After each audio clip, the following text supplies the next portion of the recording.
फिर से अपने चैनल Achiever@360 में आप लोगों का स्वागत है। जैसा कि आप लोगों का नया सेशन स्टार्ट हो गया है क्लास 10 के लिए, तो हम लोग अब आप लोगों के लिए नए सेशन के लिए पहला चैप्टर पॉलिनोमियल लेके आए हैं। जैसा कि इसमें लिखा है, हिंदी में इसको बोलते हैं बहुपद। क्या बोलते हैं? बहुपद। लेकिन इंग्लिश में इसको पॉलिनोमियल बोलते हैं। ठीक, हम लोग आप लोगों को क्या करेंगे कि पूरी बुक क्लास 10 की मैथ्स की पढ़ाएंगे। आपको जो चैप्टर 1 बाय 1 हम हर एक चैप्टर सारे वीडियोस आएंगे, एक्सरसाइज सारी रहेंगी, एनसीईआरटी की, आर.एस. अग्रवाल की सारी एक्सरसाइज की बुक्स रहेंगी, मतलब सारी एक्सरसाइज रहेंगी और उनको आप लोग पढ़ते रहिएगा। ठीक, क्लास 10 पूरा सिलेबस आप लोगों के लिए रहेगा। समझ बात आ रही है?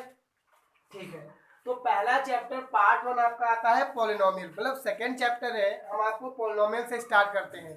बात समझ में आ रही है? आप पॉलिनोमियल को हिंदी में बोलते हैं बहुपद। देखिए होता क्या है कि मैंने आपको यहाँ पे लिखा है expression of the form of p x. P x क्या है? कोई पॉलिनोमियल होगा और वो कैसा है? A nought a one x plus a two x two that dash a n, मतलब इस टाइप के फॉर्म में आपका पॉलिनोमियल होता है। और जब कह रहा है a n it does not equal to zero, polynomial in x of degree n, मतलब जो x होगा वो डिग्री। देखो मैं समझाता हूँ, वो जो लिखा है वो एक तरीके से लिख दिया, बट आपको हम अच्छे से समझाएंगे पॉलिनोमियल का तरीका क्या होता है।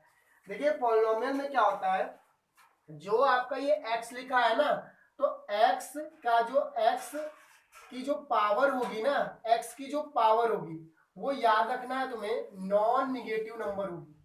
x की जो पावर होगी वो नॉन निगेटिव नंबर होगी, मतलब x की जो पावर होगी वो कभी भी आपकी निगेटिव नहीं होगी, वही पॉलिनोमियल होता है। अगर मान लो मैंने आपको ये नंबर लिख के दिया x power -4 plus 2x cube, ऐसा कुछ भी लिख के दे रहा हूँ, कह रहा हूँ क्या ये पॉलिनोमियल है, तो आप लोगों को इसका आंसर देना है ये पॉलिनोमियल है, बहुपद नहीं है, क्योंकि इसकी पावर कैसी है? निगेटिव है। अगर पावर निगेटिव है तो वो पॉलिनोमियल नहीं होता है। ठीक है, पहली थिंग ये समझ लीजिए। और क्या करना है आपको, एक चीज और याद रखनी है, जैसे x पावर 1/2 लिखा हो या x पावर 3/2 लिखा हो, ये सारे नंबर भी आपके पॉलिनोमियल में नहीं आते हैं। ये बात याद रखना, ये पॉलिनोमियल नहीं होंगे। ठीक है, इनको आप बहुपद की क्राइटेरिया में नहीं ला सकते हो। क्लियर हुआ यहाँ तक? कि जैसे कि अभी देखो क्या है कि अब पॉलिनोमियल आपका 1 डिग्री पॉलिनोमियल होता है, 2 degree polynomial, 3 degree and 4 degree polynomial होता है। जैसे कि आपसे कोई पूछेगा क्या √2x प्लस 3 आपका पॉलिनोमियल है, तो आपको आंसर देना है कि √2 और ये x जो लगा है वो पॉलिनोमियल नहीं हो, क्योंकि आप अगर इसको लिखना चाहोगे तो x पावर 1/2 ही तो लिखोगे, क्योंकि रूट जो होता है वो x पावर 1/2 पे लगता है। प्लस 3, तो मैंने आपको पढ़ाया किसी की पावर अगर 1/2 आती है, किसी की पावर अगर माइनस में है या फ्रैक्शन में है, तो वो पॉलिनोमियल नहीं होता है। ये बात याद रखना। ऐसा 1 मार्क्स में आपको क्वेश्चन आता है कि पूछता है कि आइडेंटिफाई करो कि क्या ये पॉलिनोमियल हैं, तो आपको एक चीज याद रखनी है, नोट करना है कि जो पावर होगी वो कभी भी आपकी फ्रैक्शन में या फिर निगेटिव नहीं होगी। x पावर 2 लिखा है, 2x लिखा है प्लस 3, तो आप देख सकते हो इसकी पावर आपका रियल नंबर, मतलब आपके एक रियल नंबर में है, और रियल नंबर में अगर आपकी पावर होती है तो आप कह सकते हो वो हमारा पॉलिनोमियल होता है। क्लियर हुआ यहाँ तक? की कोई दिक्कत नहीं ना? समझ में आ रहा है? ठीक है, अब अगर हम आगे देखें तो उसमें होता क्या है कि जो पॉलिनोमियल होते हैं वो भी टाइप्स ऑफ पॉलिनोमियल होते हैं। आपका पॉलिनोमियल का मतलब ये मैं कह रहा हूं कि पॉलिनोमियल आपका जिसमें डिग्री 1 होती है, मतलब डिग्री 1 पॉलिनोमियल, डिग्री 1 जिसकी डिग्री कितनी हो, ऐसे भी आपके पॉलिनोमियल होंगे जिनकी डिग्री, जैसे ax प्लस बी के टर्म्स में, जैसे मैं कहूँ 4x प्लस 2 या 4y प्लस 3, ये आपके क्या हो जाएंगे? आपके पॉलिनोमियल्स होंगे जिनकी डिग्री 1। देखो डिग्री कितनी है इसकी? 1 है। मैक्सिमम डिग्री कितनी है? 1 होती है। तो आप उनको पॉलिनोमियल में पहली डिग्री 1 बोलोगे। इसको मोनोमियल वो तो अलग की बात हो गई, वो टर्म्स वाइज होता है, तो डिग्री 1 होगी तो इसको बाइनोमियल बोलेंगे, मतलब नॉर्मल कंडीशन में a की power x plus b 4x plus, ठीक है, बाय नहीं मोनोमियल होता है। ठीक है, इसकी पावर कितनी होती है? 1 होती है। दिख रहा है? नहीं दिख रहा है? ठीक है, आ रहा है। समझ में बात आ गई। तो ऐसे टर्म्स आपको पढ़ने जिनकी मैक्सिमम पावर 1 होती है उनको डिग्री 1 बोलेंगे। क्वाड्रेटिक फिर इसके बाद आता है, देखो पहली तो बात है जैसे 4x प्लस 2 लिखा है, 3x या 3y प्लस 9 लिखा है, तो ये x आपका क्या होता है, x को वेरिएबल बोलते हैं, क्या बोलेंगे, वेरिएबल। और ये 4 जो होता है, ये नंबर जो होते हैं उसको कांस्टेंट बोलते हैं, क्या बोलते हैं, कांस्टेंट नंबर। ये 4 2 3 9 ये आपके क्या होते हैं, कांस्टेंट होंगे, और ये क्या आपके होते हैं, वेरिएबल्स होते हैं जो आपके बदलते रहते हैं। वेरिएबल्स जो है वो मतलब बदलेंगे, और नंबर्स हमेशा याद रखना कांस्टेंट रहते हैं। क्लियर हुआ यहाँ तक की, ये बात याद रखना, ठीक। तो ये समझ में आ रहा है, ठीक है। रूट वाले नंबर्स में पावर हमेशा अगर रहेगी तो वो आपके पॉलिनोमियल्स में नहीं आएंगे। अब देखो डिग्री 2 वाले जिनको आप लोग पढ़ते हो, डिग्री जिसकी 2 होती है उसको आप क्वाड्रेटिक पढ़ोगे, क्वाड्रेटिक पढ़ते हो। क्वाड्रेटिक में क्या होता है, देखो क्वाड्रेटिक में आपका क्या आएगा, ऐसे नंबर जिनकी मैक्सिमम पावर, जैसे इसका स्टैंडर्ड फॉर्म होता है ए x square plus b x plus का सी होता है। समझ बात आ रही है, ए एक्स स्क्वायर प्लस बी, इसको क्वाड्रेटिक भी बोलते हैं। तो देखिए इसकी मैक्सिमम पावर जो है वो रियल नंबर है, कोई भी आप देख रहे होंगे ये माइनस में भी नहीं है और फ्रैक्शन में भी नहीं है, इसलिए आप इसको क्या बोलोगे, क्वाड्रेटिक। और ए जो होता है वो डज नॉट इक्वल टू 0 होगा, ये भी याद रखना, जो ए आपका होगा वो 1 होगा, वो 0 नहीं होता है, ठीक है। कोफिशिएंट तो आप समझते ही हो कि एक्स स्क्वायर का कोई कोफिशिएंट पूछेगा तो क्या बताओगे, ए। कोफिशिएंट कोई अगर पूछता है तो कोफिशिएंट हमेशा याद रखना, एक्स स्क्वायर का कोफिशिएंट ए है, मतलब जो जिसके साथ मल्टीप्लिकेशन में होता है वो उसका कोफिशिएंट कहलाता है। एक्स स्क्वायर का कोई कोफिशिएंट पूछेगा ए, एक्स का कोई कोफिशिएंट पूछेगा बी, सी तो ऑलरेडी एक कोफिशिएंट नंबर है, मतलब सी का सी रहता है। जैसे मैं क्वेश्चन आपको देता हूँ, एक्स स्क्वायर प्लस का 2x प्लस का 9, मैं पूछूं यहाँ पे एक्स स्क्वायर का कोफिशिएंट क्या है, तो आप लोग बताओगे भैया यहाँ पे कुछ नहीं लिखा तो 1 है, तो एक्स स्क्वायर का कोफिशिएंट ए की वैल्यू कितनी हो जाएगी, 1, और बी की वैल्यू यहाँ पे कितनी हो जाएगी, 2 हो जाएगी, क्योंकि एक्स का कोफिशिएंट कितना है, क्योंकि ये स्टैंडर्ड क्वाड्रेटिक इक्वेशन होती है।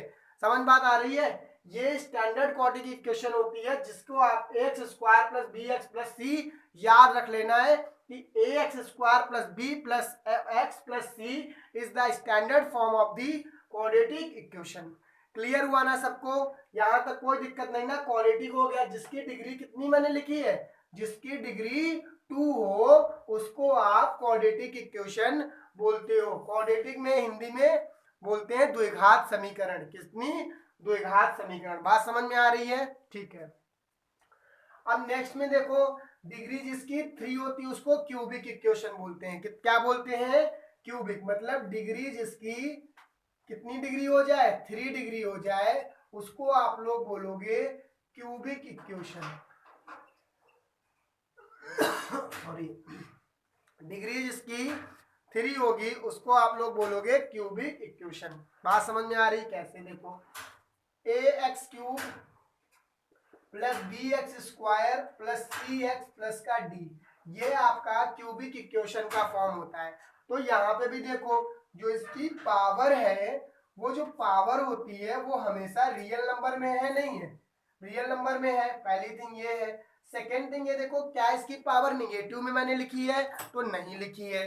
तो अगर पावर आप निगेटिव में नहीं लिख रहे हो तो ये बात याद रखे रहना, तो ये कंडीशन है कि ये आपकी क्यूबिक इक्वेशन या पॉलिनोमियल है। लेकिन अगर डिग्री मैक्सिमम 3 होती है तो उसको आप लोग क्यूबिक पॉलिनोमियल बोलते हो, क्या बोलते हो, क्यूबिक पॉलिनोमियल बोलते हो। क्लियर हुआ। अब यहाँ पे एक्स क्यूब का कोफिशिएंट कितना है, ए है, एक्स स्क्वायर का कोफिशिएंट कितना है, बी है, एक्स का कोफिशिएंट क्या है, सी, डी तो 1 है, डी का जो भी नंबर लिखा होगा 4 5 वो डी होता है। क्लियर हुआ, इनका यूज है, इतना याद रखना है, इसलिए बार बार बता रहा हूँ। डिग्री जिसकी 3 हो गई वो हो गया। अब डिग्री जिसकी कितनी हो जाए, डिग्री जिसकी 4 हो जाए, ठीक है, डिग्री जिसकी कितनी हो जाएगी, 4 हो जाए। अगर डिग्री किसी की 4 है तो उसको बाई क्वाड्रेटिक इक्वेशन बोलते हैं, क्या बोलते हैं, बाई क्वाड्रेटिक इक्वेशन, ठीक। तो बाई क्वाड्रेटिक अगर इक्वेशन है तो उसको आप लोग कैसे सॉल्व करोगे, मतलब ए एक्स की power 4 plus b x cube plus c x square plus का आपका सी एक्स स्क्वायर हो गया और प्लस का डी एक्स और प्लस का मान लो ई। ये आपकी बाई क्वाड्रेटिक इक्वेशन हो गई। बाई क्वाड्रेटिक का मतलब होता है ऐसी इक्वेशन जिसकी मैक्सिमम पावर कितनी हो, 4 हो, उसको आप लोग बोलोगे बाई क्वाड्रेटिक इक्वेशन। यहां तक सबको समझ में आया। देन इसके बाद आपका बढ़ता रहता है, लेकिन क्लास 10th में आपको बाई क्वाड्रेटिक इक्वेशन तक ही पॉलिनोमियल पढ़ना होता है। समझ में आ गई बात। पॉलिनोमियल ऐसे नंबर्स या ऐसी इक्वेशंस होती हैं जिनकी पावर आप लोग मैक्सिमम कितनी बोलोगे कि पावर आपकी निगेटिव नहीं होगी और ना ही फ्रैक्शन में होगी। जब भी ऐसा क्वेश्चन दिखे तो आप भूलना नहीं है, ठीक है। बात समझ में आ गई। अब देखिए इस पे हम लोग क्वेश्चंस कैसे सॉल्व करते हैं। तो देखो एक चीज याद रखना, हम लोग अब एक्सरसाइज के क्वेश्चंस को सॉल्व करेंगे, वो भी आर.एस. अग्रवाल की बुक है। और जब आप इसको सॉल्व कर लेंगे तो आप अपनी एनसीईआरटी के भी क्वेश्चन सॉल्व करना, और मैं भी एनसीईआरटी के भी क्वेश्चंस की एक क्लास लूंगा, मतलब हर एक बुक का क्वेश्चंस आपको लगवाऊंगा, ठीक है। अब देखिए आपको क्वेश्चंस अभी करता हूं, ठीक, क्वेश्चंस आपको कर रहा हूं।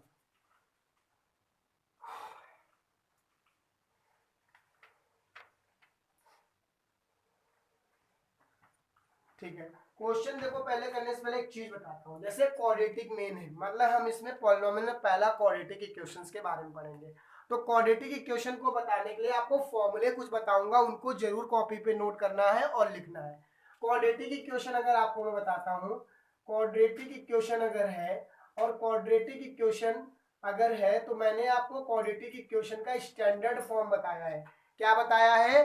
क्वाड्रेटिक इक्वेशन का स्टैंडर्ड फॉर्म क्या होता है? ए x square plus b x plus का सी बराबर 0। समझ बात आ गई? ए x square B x plus सी बराबर 0, ठीक है। ए x square B x plus सी बराबर आपका क्या हो जाएगा? 0 हो जाएगा, ठीक। क्लियर हुआ? This is the standard form of the quadratic equation. अब क्या होगा अगर, ठीक है, अब क्या आप लोग करोगे कि जब भी ऐसी इक्वेशन होगी क्वाड्रेटिक होगी, तो अगर तुमसे इसमें पूछेगा सम ऑफ द रूट्स, मान लो अल्फा, यहां लिखना है alpha and beta are two roots of the given equation, of the given equation, मतलब अगर दो इक्वेशंस के रूट जो हो वो अल्फा और बीटा हो। क्या हो? अल्फा और बीटा हो। अल्फा और बीटा, भाई दो इक्वेशन क्वाड्रेटिक, देखो मैक्सिमम 2 है तो इसके आंसर भी हमेशा कितने आएंगे? 2 आएंगे, ये याद रखना। जब आप इस इक्वेशन को सॉल्व, क्लास 8th में आपने इस इक्वेशन को 9th में सॉल्व किया होगा। क्वाड्रेटिक इक्वेशन को जब आप सॉल्व करते हो तो मैक्सिमम पावर इसकी कितनी है? 2 होती है। तो जब मैक्सिमम पावर इसकी 2 होती है तो आप क्या करोगे? इसको सॉल्व करने के लिए इसके आंसर भी कितने आपको फाइनल निकालने पड़ेंगे? 2 निकालने पड़ेंगे। क्लियर हुआ यहां तक की? ठीक है। अब देखो अल्फा एंड बीटा, तो देखो एक चीज लिख लो, sum of the root, sum of, इसको सेम, और sum of the roots, sum of the roots क्या होता है? अल्फा और बीटा होता है। सम ऑफ द रूट्स क्या होता है? अल्फा प्लस बीटा, मतलब alpha plus beta is equal to लिख लेना माइनस का बी बाई ए होता है। सम ऑफ द रूट्स आपसे जब भी पूछेगा तो alpha plus beta is equal to minus का बी बाई ए। अब देखो बी क्या है? एक्स का कोफिशिएंट है, और ए क्या है? एक्स स्क्वायर का कोफिशिएंट है। ये तो अभी हमने आपको बताया कैसे। बी क्या है? एक्स का कोफिशिएंट है। ए क्या है? एक्स स्क्वायर का कोफिशिएंट है, ठीक है। सम ऑफ द रूट्स आ गया, सम ऑफ द रूट्स अगर आ गया, सम ऑफ द रूट्स अगर आ जाएगा, उसके बाद नेक्स्ट आता है product of the roots, product of the roots, ठीक। प्रोडक्ट ऑफ द रूट्स अगर लिखना होता है तो आप लिखोगे अल्फा इंटू लिख लो beta is equal to, alpha beta is equal to आपका होता है सी बाई ए। ये याद रखना, सी आपका ये वाला नंबर होता है। देख लीजिए, जैसे मान लो मैंने क्वेश्चन अभी आपको लिख के समझाता हूँ। जैसे 2, मैं यहाँ पे क्वेश्चन लिख रहा हूँ, जैसे 2x स्क्वायर प्लस का 3x प्लस 4 बराबर 0, ऐसी की क्वेश्चन क्वाड्रेटिक मैंने आपको लिख के समझाई है। अब यार इसमें एक चीज देखो, ए की वैल्यू अगर आपसे पूछूंगा तो 2 ही बताओगे ना, मैंने देखो इसको स्टैंडर्ड याद रखना है, ax² plus bx plus c is the standard form of the quadratic equation. Clear हुआ? एक्स स्क्वायर का कोफिशिएंट कितना है 2, बी का कोफिशिएंट कितना है 3, अब बी कितना मतलब सॉरी बी कितना होगा आपका 3 होगा, सी कितना होगा 4। देखिए अब अगर अल्फा प्लस बीटा आपसे पूछा है इस इक्वेशन में, माइनस का बी बाई ए फॉर्मूला होता है, बी की वैल्यू कितनी है -3, ए की वैल्यू कितनी है 2, आ गया नहीं आ गया, और अल्फा बीटा अगर पूछेगा तो सी की वैल्यू कितनी है 4, ए की वैल्यू 2, अल्फा बीटा आ गया नहीं आ गया। क्लियर हुआ? ठीक है, क्लियर हुआ यहाँ तक की? प्रोडक्ट ऑफ द रूट्स आ गया, सम ऑफ द रूट्स आ गया, alpha plus beta equal to minus b by a and product of the root equal to alpha beta equal to c by a. ठीक है, ये तो आपको पहले दो फॉर्मूले आपको याद रखनी है। ठीक, सेकंड देखो, अगर आपको अल्फा बीटा मान लो दिया गया है और आपसे क्वेश्चन कह रहा है कि फाइंड द क्वाड्रेटिक इक्वेशन, क्या करना है, क्वाड्रेटिक इक्वेशन अगर आपसे पूछ रहा है और अल्फा और बीटा आपको दिया गया, ये नोट कर लीजिएगा, फिर मैं इसको भी एक और फॉर्मूला आपको बताता हूँ, फॉर्मूला आपको पता होने चाहिए। ठीक है, क्योंकि अगर मैथमेटिक्स पढ़ते हो तो फॉर्मूले बेटा आपको याद होने चाहिए। ठीक, क्लियर हुआ? ठीक है, देखो मतलब क्वाड्रेटिक इक्वेशन अगर मतलब if alpha beta are given, अगर अल्फा बीटा गिवन है तो आप क्वाड्रेटिक इक्वेशन, तो क्वाड्रेटिक इक्वेशन कैसे निकालोगे वो मैं आपको बताता हूं। क्वाड्रेटिक इक्वेशन कैसे निकलते हो, फॉर्मूला याद रखना, ये x square minus alpha plus beta into x plus alpha beta, this is the quadratic equation को फाइंड आउट करने का फॉर्मूला है। याद रखना, x square minus alpha plus beta x plus alpha, ये आपका क्या होता था, मैंने पढ़ाया था सम ऑफ द रूट होता है, ये भी याद रखना कि कभी कभी क्वेश्चन में सम ऑफ द रूट्स बोलता है, 4 दिया गया है तो सम ऑफ द रूट्स है, और ये आपका क्या होता है, product of roots, product of roots. अगर आपको रूट्स दिए गए हैं तो अच्छी बात है, उससे आप कैलकुलेट कर सकते हो। जैसे सपोज दैट मान लो कि एक क्वेश्चन मानता हूं अल्फा इज इक्वल टू 4 है, बीटा इज इक्वल टू 2 है, फाइंड द क्वाड्रेटिक इक्वेशन। मान लो ऐसा क्वेश्चन आ गया, अगर अल्फा की वैल्यू आपको कितनी दी गई है 4 और बीटा की वैल्यू कितनी दी गई है 2, और आपसे कह रहा है कि कैलकुलेट करिए क्वाड्रेटिक इक्वेशन, तो क्या करोगे, एक्स स्क्वायर माइनस अल्फा की वैल्यू 4 रखना प्लस बीटा की वैल्यू 2 रख देना, एक्स प्लस अल्फा की वैल्यू 4 बीटा की वैल्यू 2। ठीक है, एक्स स्क्वायर माइनस 4 और 2 ऐड कर लोगे 6, यहाँ 6 लिख देना, एक्स प्लस 4 2 जा 8। देखो आ गई ना क्वाड्रेटिक इक्वेशन, नहीं आ गई, बन गई ना क्वाड्रेटिक इक्वेशन। क्लियर हुआ यहाँ तक?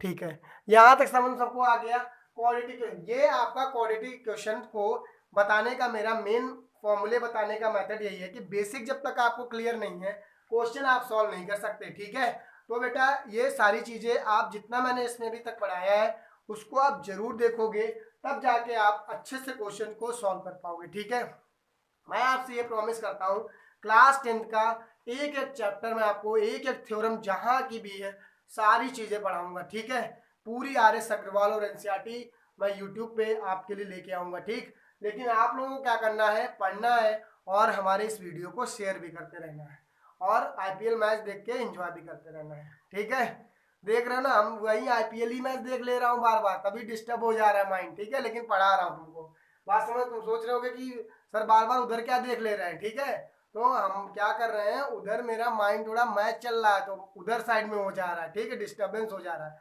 लेकिन मैं पढ़ा रहा हूँ, कोई दिक्कत नहीं। ठीक है, तो ये alpha beta given quadratic equation, यहाँ तक समझ बात आ गई। ठीक, नेक्स्ट देखो क्वेश्चंस कैसे करते हैं, तो ये RS अग्रवाल के क्वेश्चंस हैं, बुक बेस्ट बुक है आपके, कोई भी स्टेट बोर्ड CBSE ISC जो भी बोर्ड है उसमें आप देखिएगा, CBSE स्टेट बोर्ड जो भी बोर्ड है उनमें मैं आपसे बोलता हूं अगर आप पढ़ोगे पक्का यहीं से क्वेश्चंस आते हैं, देख लीजिएगा पेपर उठा के जिस दिन आप पढ़ लोगे। ठीक है, जैसे एक्सरसाइज 2A है, ठीक है, देख लीजिएगा RS अग्रवाल, लेकिन मैं एक एक क्वेश्चन करवाऊंगा आप लोगों को। ठीक है, एक्सरसाइज 2A है, अब क्वेश्चन देखो, इसमें पहला है कि क्वेश्चन मैं नहीं लिखूंगा, आप लोग क्वेश्चन देख सकते हो, इसमें क्या कह रहा है, find the zeros of the following quadratic polynomial. आपको क्या कह रहा है कि इन क्वाड्रेटिक पॉलिनोमियल्स के जीरोस, मतलब यहाँ कह रहा है फाइंड जीरो, पहला तो ये क्वेश्चन है, क्वेश्चन फर्स्ट ये बुक में, find the zeros of quadratic polynomial, quadratic polynomial, मतलब क्वाड्रेटिक जो पॉलिनोमियल आपको गिवन है उसके क्या करने हैं, आपको जीरोस कैलकुलेट करने हैं। क्लियर हुआ यहाँ तक की? ठीक। And verify relation between zeros and coefficient, and ये इंपॉर्टेंट बात है जो बोल रहा है ये याद रखना, एंड वेरीफाई द रिलेशन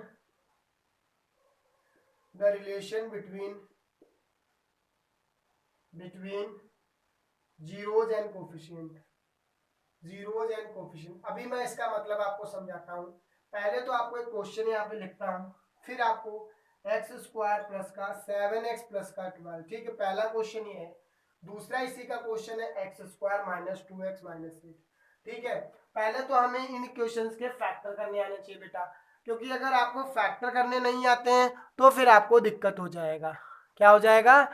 दिक्कत हो जाएगा, क्योंकि अगर आप फैक्टर नहीं कर पा रहे हैं तो फिर दिक्कत हो, लेकिन वो हम आपको सिखाएंगे, ठीक है। X square plus 7x plus 12 equations दी गई है, उसमें क्या करना है कि इसको क्या करिए आप लोग x square plus 7x plus 12, ठीक है, क्वाड्रेटिक इक्वेशन है, मैक्सिमम पावर 2 क्वाड्रेटिक, और ये पॉलिनोमियल है या नहीं वो भी मैंने आपको बताया कैसे फाइंड आउट करना है। पावर इसकी रियल नंबर में है, क्या निगेटिव पावर है? नहीं है। क्या रूट में या फिर पावर 1/2 मतलब फ्रैक्शन में है? नहीं है। तो आप कह सकते हो ये कैसा है, हमारा पॉलिनोमियल है। कैसा है? क्वाड्रेटिक है। देखो जब भी इसके फैक्टर करने हुआ करें, मेथड बताता हूँ आपको। क्या करना है, 12 को इसके कोफिशिएंट से मल्टीप्लाई कराना है। तो इस समय इसका कोफिशिएंट कितना है? 1 है।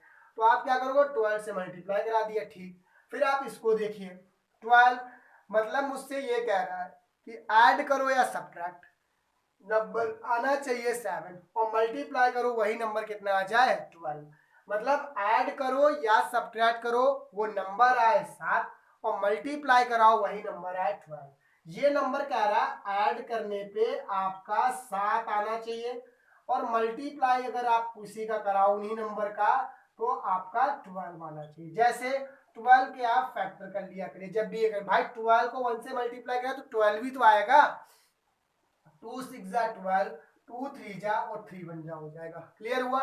3 और प्लस का 4 अगर करोगे तो 7 होता है और 3 इंटू 4 करोगे तो 12 होता है ना। देखो 3 और 2 2 जा 4, तो 3 इंटू 4 12। देखो उन्हीं नंबर को हमने जोड़ा तो 7 आ गया और उन्हीं नंबर को हमने मल्टीप्लाई किया तो 12 आया।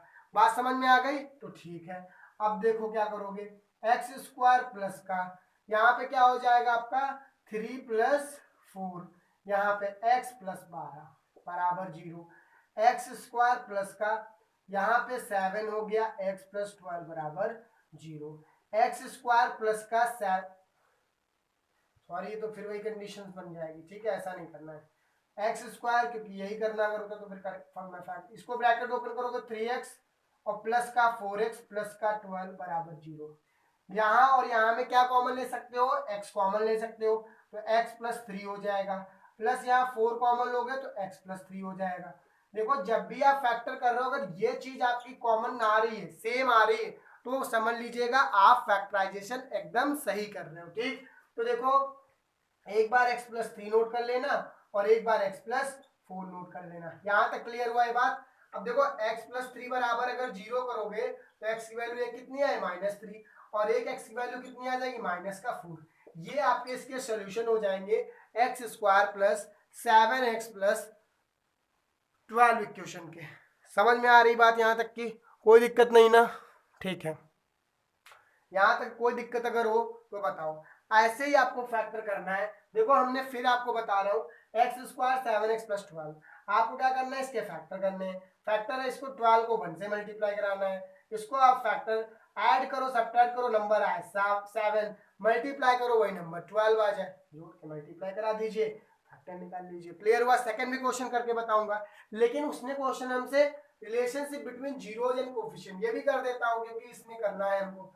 तो देखो इसके अभी जीरोज कितने आए थे जो हमने इससे कैलकुलेट किए, जीरोज एक आपका ए की वैल्यू कितनी आई, मतलब एक आपका एक्स आया है -3 और एक एक्स आया है -4। अच्छा अब एक चीज बताओ, उसने हमसे कहा verify the relationship between zeros, तो ये इसके जीरोज होते हैं। और कोफिशिएंट मैंने आपको बताया था एक्स स्क्वायर का कोफिशिएंट कितना है 1 है, एक्स का कोफिशिएंट कितना है 7 है और ये तो 12 है। तो देखो alpha plus beta is equal to minus का बी बाई ए पढ़ाया था। अल्फा की वैल्यू कितनी है 3 है, बीटा कितनी -4, यही तो इसके जीरोज हुए।